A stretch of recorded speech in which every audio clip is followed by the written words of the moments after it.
నేను మీ Lakshman Ekambaram teachers couple talk channel నుండి మరో కొత్త టాపిక్తో మీ ముందుకు వచ్చాను. మనం కాన్సెప్ట్లోకి వెళ్ళబోయే ముందు మా ఛానల్ లైక్ చేయండి, షేర్ చేయండి, మరి అందరికీ కొత్త విషయాలు తెలియజేసే అవకాశం మాకు కల్పించండి.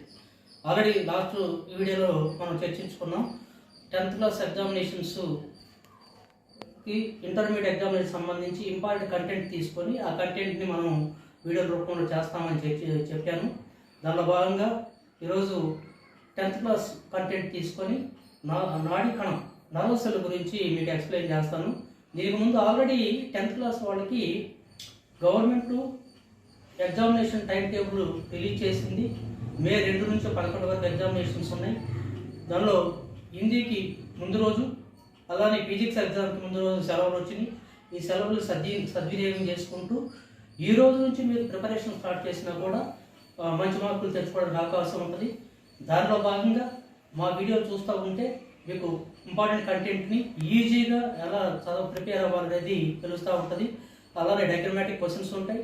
ఆ డయాగ్రామ్స్ని ఈజీగా ఎలా గీయాలనేది, how to maintain your examination paper అనేది కూడా మనం వీడియోల రూపంలో ఎక్స్ప్లెయిన్ చేయడం జరుగుతూ ఉంటుంది. సో మిస్ అవ్వకుండా వీడియోలు ఫాలో అవుతూ ఉండండి. మీకు నచ్చిన కంటెంట్ మేము ఈజీగా చెప్తూ ఉంటాం.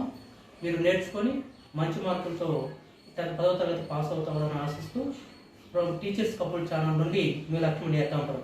ఈరోజు మనం నాడీ కణం గురించి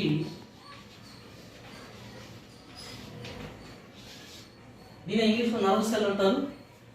మన entire our body these type of nerve cells add with each and every nerves, just like a chain type. Billions of nerve cells spread into each and every organ in our body. Mainly these nerve cells, it will be divided. There are 3 parts in there. One, dendrites.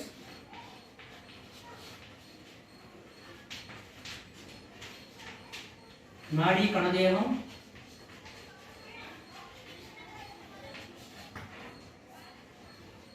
తర్వాత అంచెనాడు.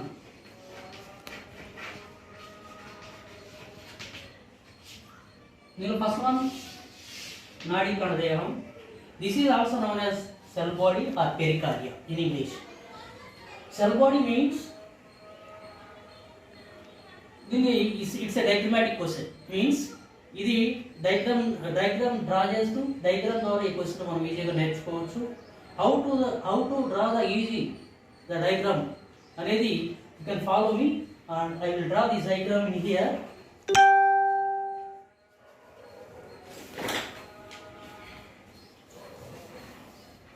First of all, we can draw the simple circle is there. After then, the circle from elongation line will be take right and left sides in here, down side. Why will you take in here the circle? మనము నాడీ కణం గీసేటప్పుడు ముందు గుండ్రంగా ఒక circle గీసుకుంటాం.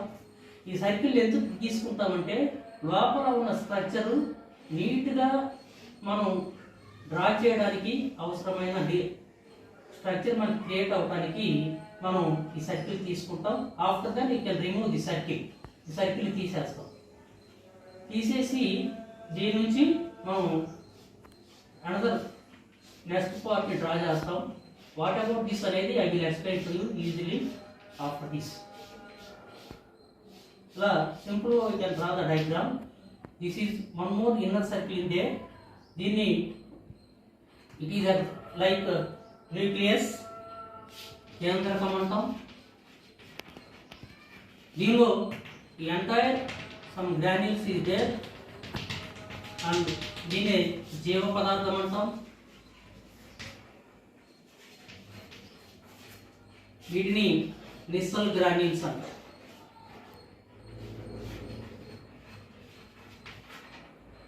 సహజంగా మనకి nerve సెల్లో 2 types of granules ఉంటాయి. Nasal granules, glial cells. Glial సెల్స్తో పోల్చుకుంటే నెసల్ గ్రాన్యూల్స్ మోర్ దాన్ ఉంటాయి, ఎక్కువ ఉంటాయి. ఈ నెసల్ గ్రాన్యూల్స్ యొక్క ఉపయోగం ఏంటంటే ఎంటైర్ సెల్ బాడీ, అంటే ఈ నాడీ కణదేహము లేదా పెరికార్డియాకి కావాల్సిన సింథటిక్ యాక్టివిటీస్ అన్నిటిని కూడా కోఆర్డినేట్ చేసేది ఇది. తర్వాత దీన్ని న్యూక్లియస్ అంటాం. ఎంటైర్ సెల్ బాడీని కోఆర్డినేట్ చేస్తూ ఉంటుంది. ఇది న్యూక్లిక్ యాసిడ్స్తో కన్సిస్ట్ అయి ఉంటుంది. These nucleus it will be consist with nucleic acids, some nucleic acids in there, like RNA or DNA. You know very well to the RNA means ribonucleic acid, DNA means deoxyribonucleic acid. This is totally centromere or nucleic acid. These nucleic acid with fulfilled with misal granules. These misal granules it will be give to the more strength to the entire cell body. The cell body it will be interlinked with some just like a small branches around there, that is called dendrites.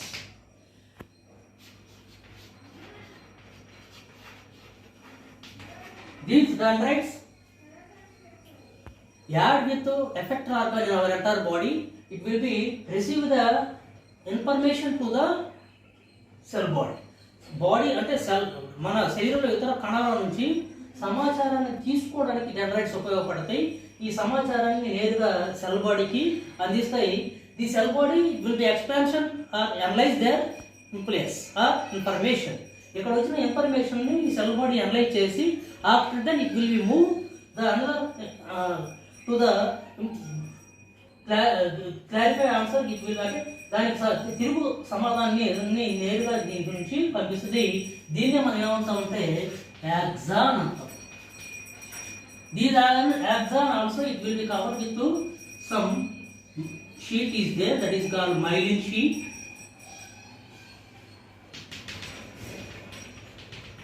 Sometimes this myelin sheet has some gaps in there. అంటే ఈ myelin sheet తోటి ఇది axon అనేది cover చేయబడి పొడవుగా ఉండి axon cover చేయబడి ఉంటుంది. ఈ యాక్సాను నాడీ కణదేహం సమాచారాన్ని నేరుగా ఈ ఎండ్ టెర్మినల్స్కి తీసుకొస్తుంది. ఈ యాక్సాన్ చుట్టూ కూడా covered with myelin sheet cover చేయబడి ఉంటుంది. Some of the nerve cells it cannot covered with myelin sheet in there. The nerve cells is noun as unmyelinated nerve cells, axons. Some axons it will be covered with myelin sheet around there. That myelin axons is known as myelinated axon. Sometimes the axon it will be some gaps is there, that is called Ranvier nodes.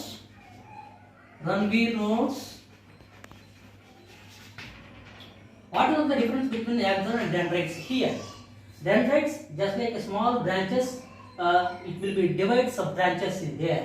But axon it is an elongation form. It cannot any sub branches in there. It will be take analyzing information to the dendrites. But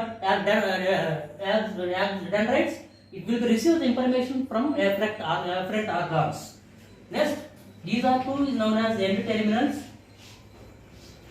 The end terminals it will be pass on to the another nerve cell in here. Another nerves అంటూ నాడీ కణంతో ఇక్కడ edit అయి ఉంటాయి. ఎక్కడైతే nerve cell యొక్క end terminals మరో నాడీ కణం యొక్క దీనికి ఎడిట్ అయ్యే ఈ ప్రాంతాన్ని మనం ఏమంటామంటే సైనాప్స్ అంటాం. ఇక్కడ ఈ నాడీ కణదేహాన్ని సైటాన్ కానీ పెరికార్డియా నడీ కణదేహము లేదా సైటానిక్ అని కూడా అంటారు. What are the difference between cyton and synapse? Cyton means it will be coordinating the entire nerve cell, that is called cell body or pericardia. But synapse means it is the end terminus, it will be adding with the another nerve cell. That site is known as synapse. Throughout we can see entire nerve cell for 1 second. From axon the current it will be passing, or implies it will be passing for a second 0.05 volts or 55 millivolts. That is also known as action potential. దీన్ని క్రియాత్మక current అంటాం. క్రియాత్మక current అంటే ఏంటంటే నాడీ కణదేహం నుంచి analyse చేయబడిన సమాచారము యాక్సాన్ ద్వారా per second 0.05 volts or 55 millivolts రూపంలో అది ప్రయాణించి ఎండ్ టెర్మినల్స్ ద్వారా మరో నాడీ కణానికి పాస్ చేయబడుతుంది. ఆ నాడీ కణం నుంచి మరో నాడీ ఇలా మనకి బాడీకి అవసరమైన సమాచారం మొత్తం కూడా నర్వ్ ఇంప్లెస్ ఆర్ యాక్షన్ పొటెన్షియల్ ద్వారా అందచేయబడతా ఉంటుంది. ఈ విధంగా నాడీ కణాలు మన శరీరంలో billions of nerve cells spread అయి ఉంటాయి. Each and every organ it will be active our body, it will be coordinating our body by the nerve cells. It is about nerve cells. Just like we can see the nerve cell it is resemble for a tree. ఇది ఒక చెట్టును పోలి కూడా ఉండొచ్చు అని మనం చెప్పుకుంటూ ఉంటాం. ఈ నాడీ కణంలో మనం చెప్పినట్లుగా డెండ్రైట్స్, నాడీ కణదేహము, ఎండోడెర్మిస్, ఈ 3 భాగాల మీద ఈ మొత్తం కూడా పనిచేస్తూ ఉంటుంది. ఇది ఇట్స్ ఎ డయాగ్రమాటిక్ క్వశ్చన్. ఈ డయాగ్రామ్ చూస్తూ మనం ఆన్సర్ రాయొచ్చు. ఈ ఆన్సర్ ప్రత్యేకంగా ప్రిపేర్ అవసరం ఉండదు. డయాగ్రామ్ మన మైండ్లో ఉంచుకుంటే we can write easily very well the answer. It is also important concept from between 6th class to 10th class. 6th నుంచి 10వ తరగతి నుంచి 6వ తరగతి వరకు, 6వ తరగతి నుంచి 10వ తరగతి వరకు ఏదో ఒక క్లాస్లో కంపల్సరీగా వచ్చే ఇది కంటెంట్. ఇది చాలా ముఖ్యమైనది, పబ్లిక్ ఎగ్జామ్స్లో అడగదగినది. దీని మీద క్వశ్చన్స్ కూడా చాలా క్వశ్చన్స్ ఉంటాయి. మనకి చూసినట్లయితే డెండ్రైట్స్కి యాక్సిలరీ డిఫరెన్సెస్ ఏంటి, రియాక్షన్ పొటెన్షియల్ అంటే ఏంటి, సెల్ పెరికార్డియాకి అదర్ నేమ్ ఏంటి, గ్రాన్యూల్స్ ఎక్కడ ఉంటాయి, నెసల్ గ్రాన్యూల్స్ అని ఏంటి అంటారు, ఎండోటెర్మినల్స్ యొక్క సైనాప్స్ అంటే ఏంటి, సైటాన్ అంటే ఏంటి, ఇలా different type of questions they will be asking in examinations. But we can remind in our mind this diagram. We can write automatically very easily each and every answer depending on this diagram. So that is diagrammatic question. Okay, ఈ diagram, ఈ content మీకు అర్థమైంది అనుకుంటున్నాను. ఎలాంటి content తోటే మరో క్లాస్లో మరో కాన్సెప్ట్తో మీ ముందుకు వస్తారు. ఇది మీకు అర్థమైంది అనుకుంటున్నాను. ఇది పూర్తి చివరి వరకు వీడియో చూస్తే మీకు తప్పకుండా అర్థం, మధ్యలో స్కిప్ చేయకుండా చివరి వరకు వీడియో చూస్తే కంటెంట్ మీకు ఈజీగా అర్థమవుతుంది. మీకు 10th క్లాస్ వాళ్ళకి ముఖ్యంగా పబ్లిక్ ఎగ్జామినేషన్ షెడ్యూల్ రిలీజ్ అయింది కాబట్టి వాళ్ళకి ఎగ్జామ్లో రాదగిన క్వశ్చన్, ఇది అడగదగిన క్వశ్చన్. దీని మీద ఇంపార్టెంట్ క్వశ్చన్, గ్యారంటీ క్వశ్చన్స్ ఉంటాయి. సో నెగ్లెక్ట్ చేయకుండా వీడియో ఫాలో అవ్వండి. డయాగ్రామ్ 1కి 2-3 సార్లు డ్రా చేయండి. సింపుల్ ఎలా గీయాలో కూడా చూపించాను, అలా మీరు ఫాలో అవ్వండి, నేర్చుకోండి.